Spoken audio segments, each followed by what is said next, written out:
Muy buenas tardes a todos y todas. Muchas gracias por la invitación.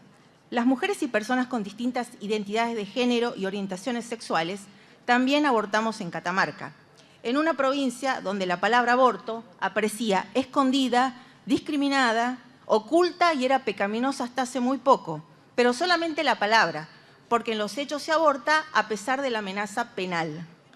Muchas mujeres catamarqueñas de todas las edades, localidades, clases sociales y religiones, y una parte de la sociedad, estamos a favor de la despenalización y la legalización del aborto, porque el derecho ya nos pertenece. En nuestra provincia se terminó la hipocresía y el ocultamiento, el temor al qué dirán y a los prejuicios, y porque el movimiento de mujeres existe, es cada vez más grande, más revolucionario e irreversible.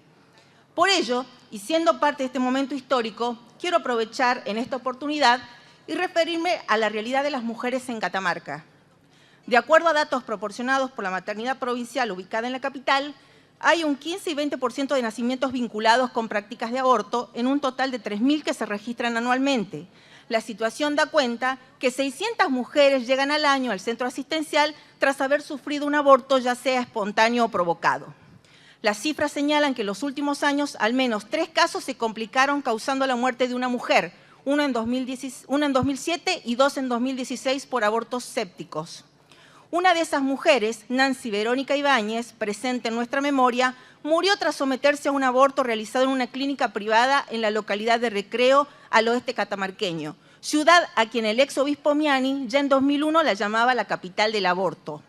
Verónica tenía solo 22 años, pagó la práctica abortiva, día después se sintió mal, pero nunca contó que se había realizado un aborto. Como no pudo parar la infección, tuvo que ser trasladada a la capital, donde Verónica, sintiéndose morir, quebró a último momento su silencio y dijo a los médicos que la atendieron que se había sometido a un aborto. De nada puede culpársela. A Verónica la dejaron morir en una intervención absurda, clandestina y cara. La sometieron a la culpa nacida del temor a un juicio moral y a la cárcel. Ese sentimiento de culpa que aún subsiste en muchas mujeres de nuestra sociedad, porque de ser legal la práctica, Verónica estaría viva. Por eso se debe despenalizar y legalizar el aborto, ya que como han señalado varios organismos internacionales, muchos expertos y expertas en este lugar, la penalización resulta discriminatoria, pone en riesgo la vida y la salud de las mujeres. También es necesaria la legalización. El aborto no es solo una cuestión de salud pública, sino de justicia social. En Catamarca ni siquiera hay un transporte urbano de pasajeros en muchos lugares de nuestro interior donde las mujeres puedan acceder al sistema sanitario. Solo lo pueden hacer por movilidad propia, pagando remises hasta 600 pesos o haciendo dedo en la ruta. Muchas ciudades como San Antonio, Medanitos, la Puna catamarqueña, no tienen cloacas.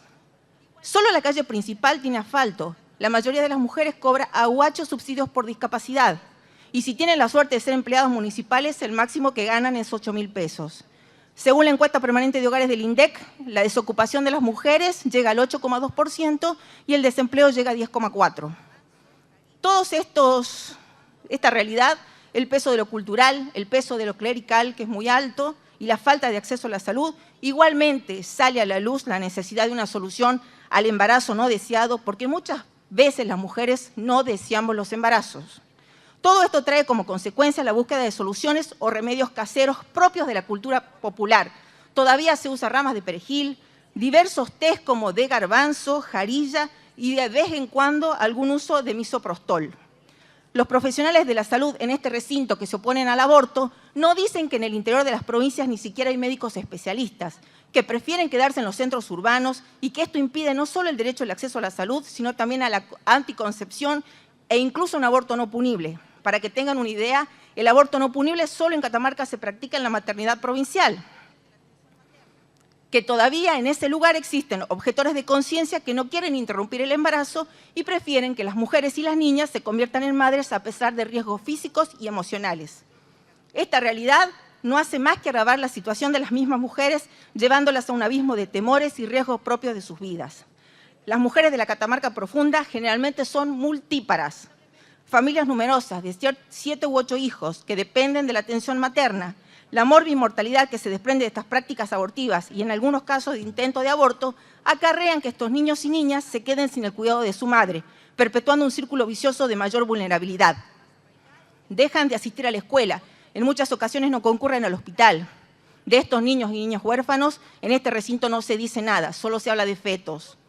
Lamentablemente, las mujeres en el interior profundo de nuestra Argentina no tienen oportunidades reales de desarrollarse como personas ni como mujeres en pleno uso de sus derechos para decidir sobre sus cuerpos y sobre la vida que quieren llevar. El machismo férreo, sumado a una presión clerical, está mucho más arraigado que en las grandes urbes, con una diferencia fundamental entre una mujer de la capital y del interior, que hace que ante un caso de aborto se la juzgue y si sobrevive que pidan cárcel.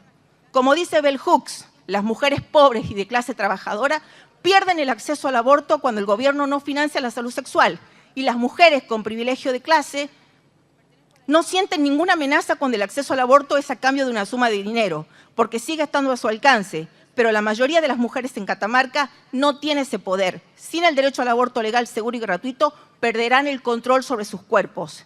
Ninguna mujer o persona gestante puede estar siempre excluida de las políticas públicas, ni de la provincia de Buenos Aires, ni de Catamarca, Belén, Tinogasta, Fiambalá. Un minuto.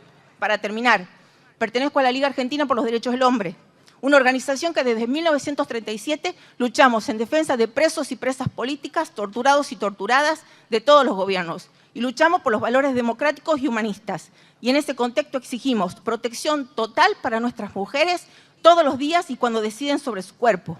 Hemos venido escuchando en varias jornadas muchas personas antiderechos que nos abrumaron con su discurso de universalidad de los derechos humanos y que ahora recién, habilitada esta discusión, dicen que hay que defender esos derechos. Son unos hipócritas porque no están en ninguna marcha como nosotras, no están en las cárceles ni están en las calles. Nosotras estamos con las madres y con las abuelas. Diputados y diputadas, los derechos sexuales y reproductivos deben permanecer en el centro de nuestra agenda. Si las mujeres no tenemos el derecho a decidir sobre nuestros cuerpos, nos arriesgamos a ceder derechos en el resto de los ámbitos de nuestra vida. Por eso, la lucha por los derechos humanos es también la lucha por la liberación de nuestros cuerpos. Muchas gracias. Educación sexual para decidir, anticonceptivos para no abortar, aborto legal para no morir.